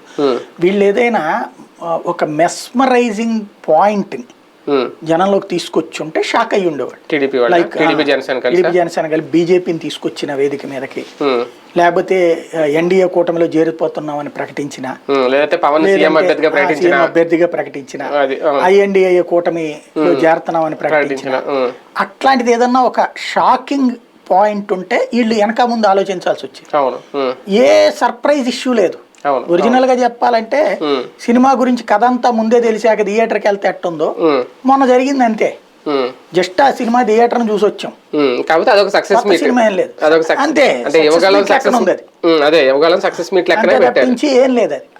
అది అక్కడ మిస్ అయింది. ఎందుకంటే ఈ హామీలు మళ్ళీ అయ్యే చెప్పుకొచ్చారు 6 రోజులు అంతే. కొత్తగా ఏముంది అంటే ఇంకో సబ్జెక్ట్ చెప్తారేమో, మళ్ళీ అయ్యే చెప్తారు, ఇంకో 4 చెప్తారు, ఇలా కూడా అది కాదు కదా. ఫైనల్ ఇంకో సభ ఉంటుందా ఎన్నికల ముందు? 2-3 చెప్పారుగా. ఒకటి అమరావతిలో చేస్తారట, అంటే అమరావతి రాజధాని విశాఖపట్నం కాదు అని చెప్పడం. ఇంకొకటి మేనిఫెస్టో పెడతారట. ఆ మేనిఫెస్టో టైంకి అంటే ఇద్దరిది కలిపిన దాని మేనిఫెస్టో అనడం అనవసరం నన్ను అడిగితే. దాన్ని జాయింట్ యాక్షన్ కమిటీ లేకపోతే మా ఇద్దరి తరపున ఉమ్మడి ప్రణాళిక అని చెప్పాలా, అవే అమలు చేస్తామని చెప్పాలా ఫైనల్. ఎందుకంటే మేనిఫెస్టో అనేది ఎవరి పార్టీ కాడిది ఉంటుంది, కానీ ఇద్దరికి కలిపి మేనిఫెస్టో ఏంటి చండాలంగా. అదే కదా. కాబట్టి ఇద్దరు మేనిఫెస్టోలు వేరువేరుగానే ఉంచుకోండి. ముందు ఒక మా ఇద్దరి సంయుక్త ప్రణాళిక మేము అధికారంలోకి వచ్చాక ఏడాదిలోపు ఇది చేస్తాం పక్కాగా ఉండనియండి. ఏది 1500 రూపాయలు వచ్చే నెల నుంచి ఇస్తాం, 3వ నెలలో ఇది ఇస్తాం, 5వ నెల. జగన్ ఆ మాట చెప్పి చేస్తున్నాడు, నువ్వు వచ్చేయి, అప్పుడు నడుస్తుంది. వైసీపీ ప్రయోగించిన సామాజిక న్యాయం అనే అస్త్రం ఒక రకంగా నాయకులను రోడ్డెక్కి నిరసనలు చేసే వరకు తీసుకొచ్చిందా? జగన్మోహన్ రెడ్డి గారికి అది థ్రెట్ క్రియేట్ చేయబోతుందా భవిష్యత్తులో? ఖచ్చితంగా దాని ఇంపాక్ట్ ఉంటుంది. ఎందుకంటే నిన్నటిదాకా ఎమ్మెల్యేగా ఉన్నటువంటి మనిషి అకస్మాత్తుగా పక్కకి తప్పుకుని కొత్తగా వచ్చిన ఇంకొక మనిషిని అక్కడ క్యాడర్ యాక్సెప్ట్ చేయాలా, ఓటర్ యాక్సెప్ట్ చేయాలి. టోటల్ గా జగన్ పేరు మీదనే ఎన్నికలు ఈ దఫా, స్థానిక నాయకుల పేరు మీద కాదు అన్నటువంటిది నిరూపిస్తున్నాడు ఇప్పుడు జగన్. ఇది అతిపెద్ద సాహసం. దీనివల్ల ప్రయోజనం ఉండొచ్చు, నష్టం ఉండొచ్చు, దేనికైనా అతను సిద్ధపడుతున్నాడు. 2019 నుంచి మొదటి నుంచి సంక్షేమం అని చెప్పి ఆయన ఒక రెడ్ కార్పెట్ ఆయనకైనా వేసేసుకున్నారు 2024 ఎన్నికలకి అనేది. ఆ రెడ్ కార్పెట్ ఉండగా మళ్ళీ ఇప్పుడు కొత్తగా ఈ హడావుడిగా ఈ మార్పులు చేర్పులు ఏంటి? ఏమన్నా ఒక థ్రెట్ మొదలైందని అనుకోవాలా? అందుకేనా ఈ హడావుడి చేర్పులు? మీరు జగన్ అడుగులు చూస్తే 2014 నుంచి 19 నుంచి 24 కూడా సామాజిక న్యాయం అన్నటువంటి రూట్లో పర్ఫెక్ట్ పొలిటికల్ స్కెచ్ వేసుకుంటూనే పోతున్నాడు. 2014లో తను ప్రతిపక్షంలో ఉన్నాడు, ముఖ్యమంత్రి కావాలనుకుంటున్నాడు. కానీ ఆ రోజునే సామాజిక సమీకరణాలు మార్చాడే అతను. ఆ రోజునే కాపుల ఏరియాలో బీసీలను పెట్టాడే చాలా చోట్ల. అదే సందర్భంలో ఇప్పుడు గోరంట్ల మాధవ్ ఎవరు? అకస్మాత్తుగా తెర మీదకి వచ్చినటువంటి వ్యక్తి కదా, ఎవరన్నారు? అట్లాగే నందిగం సురేష్ ఎవరు? ఎక్కడి నుంచి పట్టుకొచ్చారు? కాబట్టి కొత్త ఫేసులు, దాదాపు 50కి పైగా కొత్త ఫేసులు. ఎవడు సాహసం చేస్తాడు? సీనియర్ మోస్ట్లు అందరు ఉండగా అక్కడ సాహసం చేస్తాడు ఎవడన్నా? బేసిక్ గా చేశాడు కదా అతను తనని తను నమ్ముకుంటాడు. మిగతా వాళ్ళందరూ తనకి సపోర్టింగ్ డాక్యుమెంట్స్ అనుకుంటారు. అంటే 2019లో ఆయన బొమ్మ ఆయన గెలిపించేసింది, వేరే బొమ్మలు ఏం కనబడలేదు. 2024లో కూడా ఆయన బొమ్మ ఆయన గెలిపిస్తుందా? ఇప్పుడు అదే గెలిపించేలా ఉంటే ఎందుకు ఈ మార్పులు? ఇప్పుడు అదే నమ్ముతున్నాడు, తన బొమ్మ కాబట్టినే నమ్ముతున్నాడు. అప్పుడు మార్చాల్సిన అవసరం ఉంది ఇంకా. అందుకని మార్చడం అనేది, స్థానిక నాయకులు మార్చడం అనేది తన ఇష్ట ప్రకారం. అవును, తన ఆలోచన ప్రకారం తను ఇక్కడ పనికిరాడు అనిపించింది మార్చాడు, లేదా అక్కడ కులం ఈక్వేషన్ బాగాలేదు అనుకున్నాడు మార్చాడు. అంటే తన ఫేస్ తోనే వెళ్తున్నాడు, లోకల్ ఫేస్ వద్దు అంటున్నాడు. లోకల్ ఫేస్ ఇప్పుడు ఏమంటాడు రఘురామకృష్ణరాజు? జగన్ ఒక్కడి మీద ఎందుకు వచ్చింది నాకు, నా మొహం చూసేసారు ఓట్లు అంటాడు అంతే కదా. ఇప్పుడు ఆ మాట అనలేరు ఎవరు కూడా. ఇప్పుడు చెల్లుబోయిన వేణుగోపాలకృష్ణ అంత ముందు పోటీ చేసింది ఎక్కడ? మొన్నటిసారి పోటీ చేసింది ఎక్కడ? మన రామచంద్రపురం తీసుకొచ్చి పోటీ చేయించారు. అట్లాగే మార్గాని భరత్ని తీసుకొచ్చి పోటీ చేయించారు, కారుమూరిని తీసుకొచ్చి పోటీ చేయించారు మార్చి నియోజకవర్గం. అప్పుడే మార్చాడు, కాకపోతే హైలైట్ కాలేదు అంతే. అప్పుడే మార్చాడు అతను. మార్పులు అనేది ఇవాళ కాదు అతను చేస్తోంది ఎప్పటికప్పుడు. ఇదేంటంటే పాలిటిక్స్ లో మీరు ఒక సామెత ఉంది కదా, ఎప్పుడు పెట్టనమ్మా ఎట్లాగూ పెట్టదు, పెట్టే మొండకి ఏమైంది అంటాడట. అట్లాగే మీకు ఇక్కడ సంక్షేమ పథకాలు జరుగుతూనే ఉంటాయి, కానీ ఎక్కడో ఒక అసంతృప్తి. రెండోది ఒక విచిత్రమైన మెంటాలిటీ ఎట్లుంటదంటే, ఇప్పుడు మీరు 10,000 నాకు ఇచ్చారు అనుకోండి, నాకు అప్పు కావాలన్నప్పుడు 4 సార్లు 10,000 ఇచ్చారు. కానీ నేను బయటికి వెళ్ళి సేకరిస్తున్న 10,000 వల్ల నేను బతుకుతున్నానని చెప్తానా? చెప్పను. ఆ తర్వాత మీ గురించి 2 ఎక్స్ట్రా చెప్తాను నెగిటివ్. ఎందుకని అంటే మీరే గొప్పోళ్ళు అంటే కనుక నా ఇగో హర్ట్ అయిపోతుంది. అందుకని ఇది ఈ పథకాలు తీసుకున్నోడికి ఫీలింగ్. మీరు చూడండి, పథకాలు తీసుకున్నోడి దగ్గరికి వెళ్తే ఎవడేమన్నాడు, ఎవడి కోసం ఇస్తాడు, వాళ్ళు తింటలేదా అంటాడు, కానీ వీడు తింటున్నాడని ఒప్పుకోడు. వాళ్ళది ఈ ఇగో ఫీలింగ్తో రాజకీయాల్లో ఓటర్లో మార్పు వస్తుంటుంది, ఓట్లలో. కాబట్టి కొత్త మొఖాలని చూపెట్టడం ఇక్కడ. ఈ పరిణామాల వల్ల వైసీపీ నుంచి టీడీపీలోకి వెళ్ళి వారి లెక్క అన్న తేలుతుందా? దానికోసమే వాళ్ళిద్దరూ వెయిట్ చేస్తున్నారా సీట్ల పంపకాల విషయంలో? లేదు, ఎవరికాళ్ళు భయంతో ఉన్నారు వాళ్ళు. ఇప్పుడు ఇతను చేస్తున్న ఈ డెసిషన్ వలన ఇప్పుడు వాళ్ళకి పెద్ద ప్రెషర్ అయింది. ఎందుకని? ఇతను తెలుగుదేశానికి గుండెకాయ లాంటి బీసీ మంత్రాన్ని లాగేసుకుంటున్నాడు, గ్రాబ్ చేస్తున్నాడు. తెలుగుదేశానికి బీసీ అనేటువంటిది అతిపెద్ద పెట్టుబడి. SC ST minority Congress party, BC OC అనేటువంటి తెలుగుదేశం పార్టీ. ఓసీల్లో కమ్మ ఈ వీళ్ళు ఉంటే కాపులు అటు ఇటు ఉంటుండేవాళ్ళు, రెడ్లు ఇటు ఉంటుండేవాళ్ళు. ఇప్పుడు అందులో భారీ మార్పులు చేసుకొస్తున్నాడు. ఇతను ఓటు బ్యాంక్ అట్లా ఉంచుకుని, రెడ్డి ఓటు బ్యాంక్ ఎట్లాగో రెడ్డి కాబట్టి అని పెట్టుకుని కొత్తగా బీసీ ఓటును లాక్కొస్తున్నాడు. ఇతను బెజ్జం పెట్టాడు. ఆ బెజ్జానికి అతుకులు ఎట్టేసుకోవాలో అర్థం కావట్లేదు ఇప్పుడు వాళ్ళకి. ఎందుకని? తెలుగుదేశం తన జీవిత కాలంలో ఇన్ని పోస్టులు బీసీలకు ఇచ్చిందా? ఇన్ని కార్పొరేషన్లు పెట్టిందా? కార్పొరేషన్ పెట్టలేదు. ఇన్ని పోస్టులు ఇచ్చిందా? కార్పొరేషన్లు, మున్సిపాలిటీలు ఇట్లాంటి వాటిలో ఎంతమంది బీసీలకు పదవులు ఇచ్చిందా? ఓసీ సీట్లలో బీసీలకు ఇచ్చిందా ఎప్పుడైనా? ముందు అన్ని కులాలను గుర్తించలేదు ఫస్ట్. అది అసలు ముందు పోటీ చేయడానికి ధైర్యం చేయాలి. క్రిందసారి మున్సిపల్ కార్పొరేషన్ ఎన్నికలు 2018లో జరగాలి కదా, ఎందుకు జరగలే? పోటీ చేయడానికి ధైర్యం చేయాల. ఆ రోజున పోటీ చేసి గెలిచి ఇట్లా బీసీలకు భారీగా ఇచ్చింది అనుకోండి, ఇవాళ సమాధానం చెప్పడానికి ఉండేది కదా. పోటీ చేయడానికి ధైర్యం చేయాలి. అప్పుడు ఇతను రాగానే ధైర్యం చేశాడు. ఓసీసీ ఇట్లాంటి బీసీ ఇవ్వడం ఏంటి అనేది కమ్మ తప్పించి ఈవెన్ కమ్యూనిస్టులు కూడా కమ్మనే ఇచ్చారు. టి వెంకటేశ్వరరావు గారు మేయర్గా, కమ్యూనిస్టులు కూడా కమ్మకే ఇచ్చారు మేయర్గా టి వెంకటేశ్వరరావు. ఒక్క రిజర్వేషన్ బీసీ మహిళా రిజర్వేషన్ అయినప్పుడు వచ్చింది పంచుమతి తనురాదు. మొన్నటిసారి తెలుగుదేశం పార్టీ అధికారంలో ఉన్నప్పుడు ఎవరికి ఇచ్చారు? శ్రీధర్కి ఇచ్చారు, కమ్మకే. అంతకుముందు ఎప్పుడు కమ్మకే కదా. అట్లాంటిది ఏ విధంగా మార్పు వచ్చింది ఇప్పుడు ప్రాక్టికల్ గా చెప్పాలంటే? కాంగ్రెస్ పార్టీలో మార్పు ఉంది. జంజాల శంకర్ బ్రాహ్మణ్కి ఇచ్చింది ఒకప్పుడు మేయర్కి. అట్లాంటి ఉన్నాయి. తెలుగుదేశం ఎప్పుడు కమ్మకేస్తా వచ్చింది, అట్లాంటి చోట బీసీకి ఇచ్చారు కదా.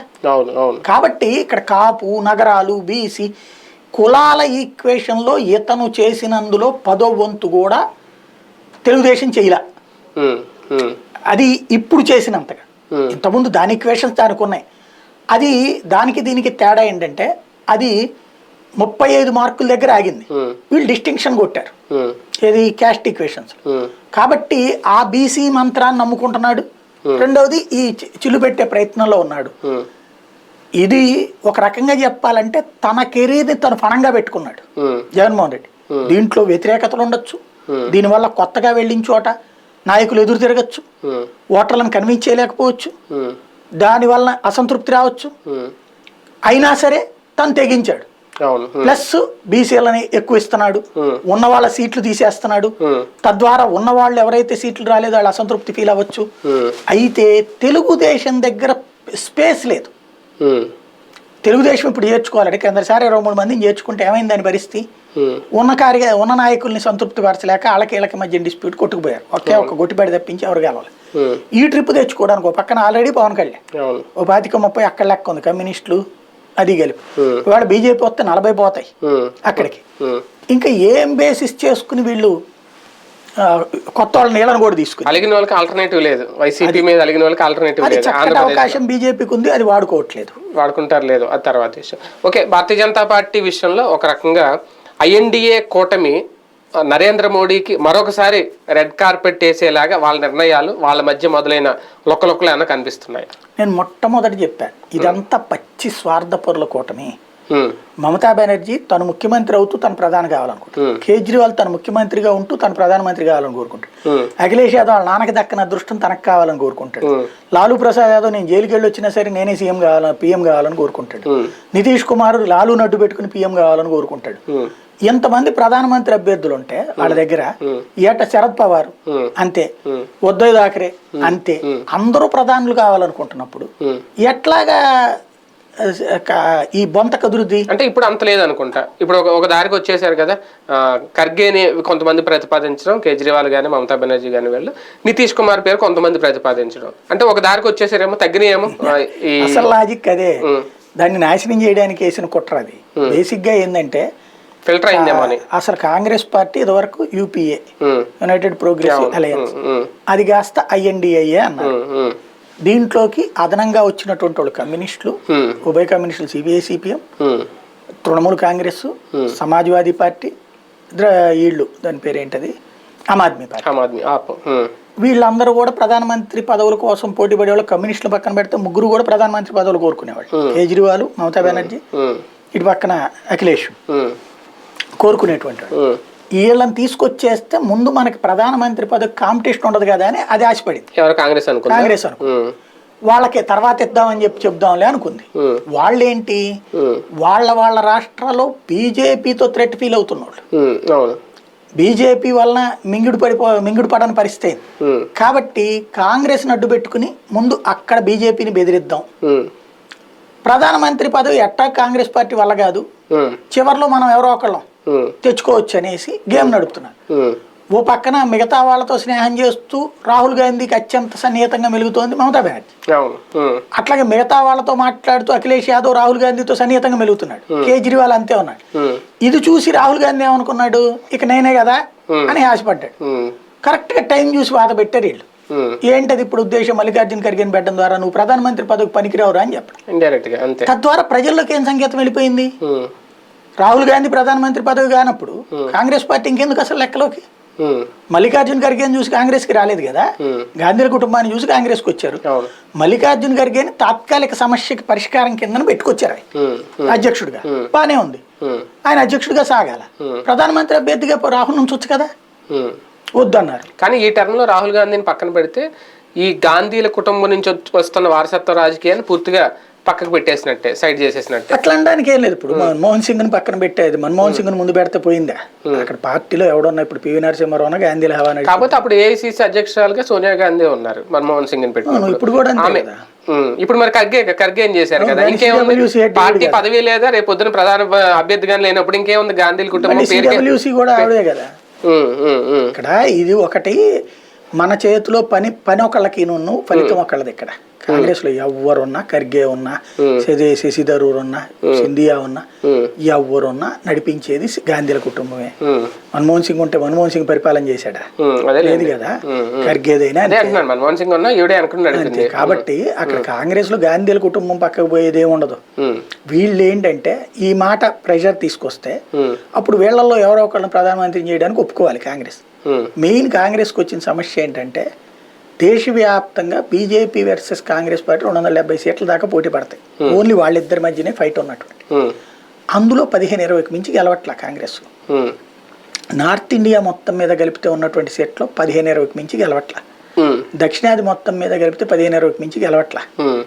ఈ దఫా కాంగ్రెస్ ఏమనుకుంటుంది, మిత్రపక్షాలతో కలిపి 100 నుంచి 150 సీట్లు తనే గెలవాలనుకుంటోంది.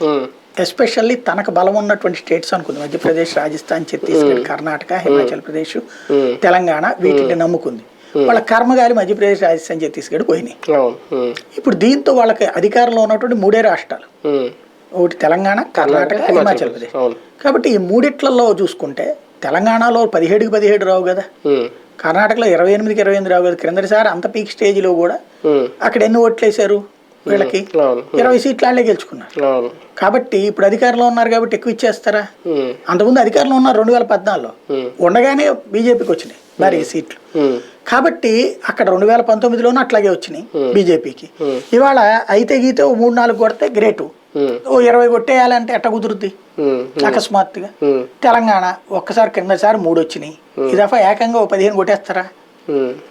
పోనీ వాళ్ళు అనుకుంటుంది అట్లాగా, అక్కడ ఒక 20, ఇక్కడ 10, 30, కేరళలో 15 క్రిందసారి వచ్చినాయి కాబట్టి ఒక 45, తమిళనాడు క్రిందసారి 8 ఇచ్చారు, ఈసారి 10 అనుకుంటున్నారు, అక్కడ ఒక 55, ఇట్లా 55 దక్షిణాదిలో గెలిచేస్తే ఉత్తరాదిలో ఈ మమతా బెనర్జీని అడ్డు పెట్టుకుని 10, అఖిలేష్ అడ్డు పెట్టుకుని 10, కేజ్రీవాల్ని అడ్డు పెట్టుకుని ఒక 60, ఇట్లాగ తీసేసుకుంటే కమ్యూనిస్టులను అడ్డం పెట్టుకుని 60 దాకా తీసుకుంటే అక్కడ మాక్సిమం 75% గెలిచేస్తాం, అక్కడితో ఒక 100 సీట్లు వస్తాయి. మిగతా పార్టీలకి విడివిడిగా చూస్తే 100 ఉండవు. మమత వీళ్ళకి 10 ఇచ్చింది అనుకోండి, తను మిగతా 34లో పోటీ చేస్తే ఎన్ని వస్తాయి, 10, 12 వస్తాయి, లేదో 15 వస్తాయి, అంతేగాని వీళ్ళని దాటదు కదా. కేజ్రీవాల్ అంతే కదా. ఆ విధంగా ఉన్నోళ్ళందరిలో అతిపెద్ద భాగస్వామి తనే అవుతాను కాబట్టి వీళ్ళందరూ సచ్చినట్టు తను ప్రధానమంత్రిని చేస్తారన్నట్టుంది రాహుల్ గాంధీ లెక్క. కానీ వాళ్ళు ఏం చేస్తున్నారు, ఇతన్ని ఇప్పుడే బలహీనపరిస్తే మొత్తం మీద కలిపితే 40-50 దగ్గర ఉంచితే అప్పుడు సంకీర్ణం గత్యంతరలేని పరిస్థితి అవుతుంది. అన్ని పార్టీలు కలిస్తేనే కూటమి అవుతుంది. అప్పుడు తలా ఏడాది పంచుకుందాం ప్రధానమంత్రి పదవి అనేది వాళ్ళ ఉద్దేశం. ఆ తర్వాత బయటపడతారేమో. కానీ కొత్త కూటమి ఏర్పాటుతో రాహుల్ గాంధీ రాజకీయ భవితవ్యం ప్రమాదంలో పడిందా? ఖచ్చితంగా. అంటే క్రిందటిసారి తను సింగిల్గా పార్టీని బ్రతికించడానికంటూ ఎఫర్ట్ పెట్టినోడు అకస్మాత్తుగా INDA కూటమి పెట్టి తన గొయ్యి తను దవ్వుకున్నాడు. ఎందుకంటే వాళ్ళందరినీ కలుపుకెళ్ళడం మూలంగా ఇప్పుడు ఇవాళకి వాళ్ళు అర్జెంటుగా వచ్చేసి మీరందరూ చించుకోండి అంటే బెంగాల్లో ఏడొస్తుంది, పంజాబ్లో ఎక్కడొస్తుంది, ఢిల్లీలో ఎక్కడొస్తుంది, ఇవన్నిట్లో ఎట్ట సాధ్యం అవుతుంది, ఉత్తరప్రదేశ్లో ఎట్ట సాధ్యం అవుతుంది ఇవాళకి ఇవాళ. అదే ఈ 5 ఏళ్ల నుంచి ఎఫర్ట్ పెట్టుకుని సొంతగా పార్టీని డెవలప్ చేసుకుంటూ అంతకుముందు ధనవంతులైన నాయకులు ఎవరెవరైతే వేరే పార్టీలకు వెళ్ళారో వాళ్ళందరినీ తెచ్చుకుంటూ అక్కడ ఒక కథ నడుపుంటే సక్సెస్ఫుల్ గా ఉండేది. తెలంగాణ, కర్ణాటకలో చేసి సక్సెస్ అయ్యారు, జాతీయ స్థాయిలో పని చేసి ఉండాలి, చేయలే.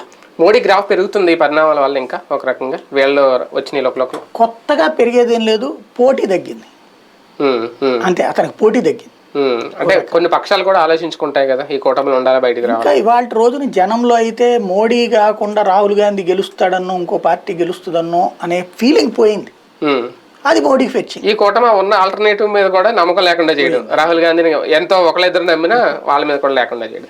రైట్, చూడండి దేశ రాజకీయాల్లోనే కాదు రాష్ట్ర రాజకీయాల్లో కూడా, ఆంధ్రప్రదేశ్ రాజకీయాల్లో కూడా కీలక మార్పులు వస్తున్నాయి. ఎన్నికలు దగ్గర పడుతున్న కొద్దీ జగన్మోహన్ రెడ్డి గారు తీసుకున్న నిర్ణయాలు పార్టీకి కలిసి వస్తాయా, పార్టీకి ఇబ్బందులు తెచ్చి పెడతాయా? తెలుగుదేశం పార్టీ కూడా ఒక క్లారిటీ ఇచ్చే అవకాశం ఉంటుందా? ఇక జనవరిలోనే ఈ సీట్ల విషయంలోనూ కానీ లేదంటే ముఖ్యమంత్రి అభ్యర్థి విషయంలోనూ క్లారిటీ ఇస్తుందా? వేచి చూద్దాం. ఇది వాళ్ళ వీకెండ్ విత్ జర్నలిస్ట్ సాయి.